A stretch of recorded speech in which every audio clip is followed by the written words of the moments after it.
తెలంగాణ ప్రజల ఆకాంక్ష నాకు తెలుసు, తప్పకుండా నెరవేరుతుంది అని చెప్పి శ్రీమతి సోనియా గాంధీ గారు ఈ కరీంనగర్ గడ్డ మీద నుంచే 4 కోట్ల ప్రజలకు మాట ఇవ్వడం జరిగింది. ఆ తర్వాత జరిగిన పరిణామాలు నేను చెప్పేదానికంటే మీ పార్లమెంట్ సభ్యుడు పొన్నం ప్రభాకర్ గారు ఆ రోజు పార్లమెంటులో పెప్పర్ స్ప్రేలను అడ్డుకొని తెలంగాణ బిల్లును ఆమోదింపజేయడంలో పెద్దలు జైపాల్ రెడ్డి గారి నుంచి మొదలు పెడితే మన పార్లమెంట్ సభ్యులందరూ పట్టుదలతోని వీరోచితంగా లోక్సభలో కొట్లాడితే తెలంగాణ రాష్ట్ర బిల్లు ఆమోదం అయ్యింది. తెలంగాణ రాష్ట్ర బిల్లు ఆమోదం ఆశామాసిగా జరగలే, అల్లాటప్పగా ఎవరో ఇవ్వలే.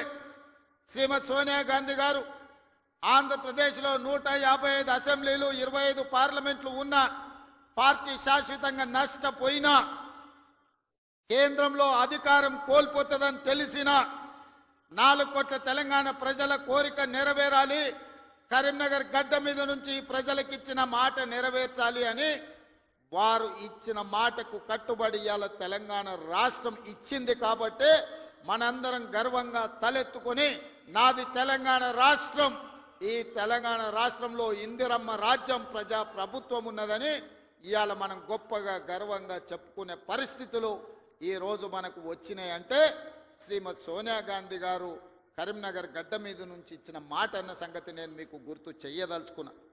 అందుకే మిత్రులారా, కాంగ్రెస్ పార్టీ ఏదైనా మాట ఇస్తే ఆ మాట కోసం ఎంత దూరమైనా పోతుంది, ఆ ప్రజల ఆకాంక్ష నెరవేర్చడానికి ఎంత త్యాగానికైనా సిద్ధమవుతుందన్న సంగతి 2004లో సోనియమ్మ ఇచ్చిన మాటను చూసిన ఎవరికైనా అర్థమవుతుంది.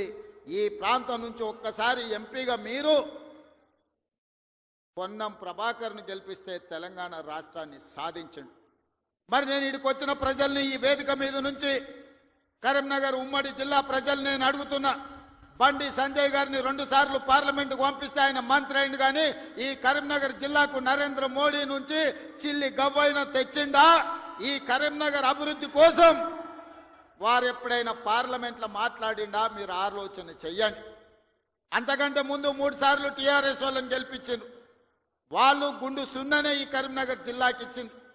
నిజంగానే వినోద్ కుమార్ గారు, చంద్రశేఖర్ రావు గారు వీళ్ళందరూ ఈ ప్రాంతానికి నీళ్లు తెచ్చినుంటే, నిధులు ఈ ప్రాంతంలో ఖర్చు పెట్టినుంటే ఈ కలికోట సూరమ్మ ప్రాజెక్టు పెండింగ్ ఎందుకుంటుండే, సిరిసిల్ల నియోజకవర్గంలో ప్యాకేజీ 9 పడావు ఎందుకు పడుతుండే, ఈ దేవుడు రాజన్న కోడె దూడలను ఇచ్చి కోరికలు నెరవేర్చే రాజన్న మందిరం 10 సంవత్సరాలు పడావు పడ్డట్టుగా ఎందుకు ఉంటుండే అని నేను ఈ మిత్రులను అడుగుతున్నా.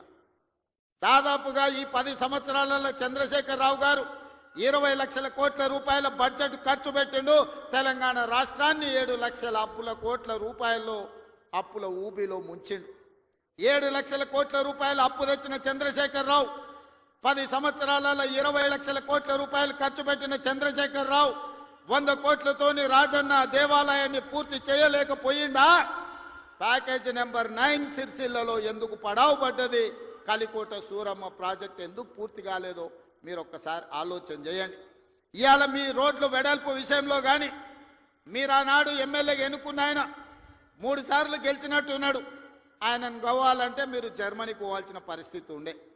కానీ ఇవాళ ఆది శ్రీనివాస్ మీరు పోవాల్సిన పని లేదు. మీ గల్లీకో, మీ తండాకో, మీ ఊరికో రోజు దయ్యం పట్టినట్టే తిరుగుతుండే ఆది శ్రీనివాస్.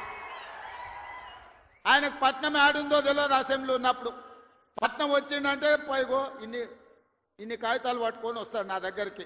మీ ఎమ్మెల్యేని చూస్తేనే నాకు భయం అవుతుంది, మళ్ళీ ఏం తెచ్చి కాగితం చేతిలో పెడతాడో, మళ్ళీ ఏం అడుగుతాడో అని. కానీ ఏదైనా ఎన్నడూ ఆయన ఏ పైరవికి రాలే, ఏ పని అడగలే, ఏ కాంట్రాక్ట్ అడగలే, ఏ బదిలీ అడగలే. ఈ వేములవాడ నియోజకవర్గానికి దాదాపుగా 35 ఏళ్ల నుంచి వివిధ హోదాలలో నేను పనిచేసిన, ఇండిపెండెంట్గా నిలబడ్డా, పార్టీ నుంచి నిలబడ్డా, నన్ను ఆశీర్వదించి హక్కును చేర్చుకొని నన్ను గుండెల్లో పెట్టి చూసుకున్నారు. నాకు ఒక అవకాశం వచ్చింది, నా జన్మ ధన్యమైతుంది. పనులు చేస్తే మీరు సహకరించాలి. నాకు పదవి ఇవ్వకపోయినా పర్వాలేదు, కానీ నా ప్రాంతానికి ప్రాజెక్టులు ఇవ్వండి అని మీ ఆది శ్రీనివాస్ కాగితాలు తీసుకొచ్చి ఇచ్చి ప్రాజెక్టులు అన్ని కూడా తెచ్చుకున్నాడు. నాకు కూడా ప్రజల కోసం, ప్రాంత అభివృద్ధి కోసం అడిగే ఎమ్మెల్యేలన్నా, ప్రజాప్రతినిధులన్నా నాకు కూడా చాలా ఇష్టం.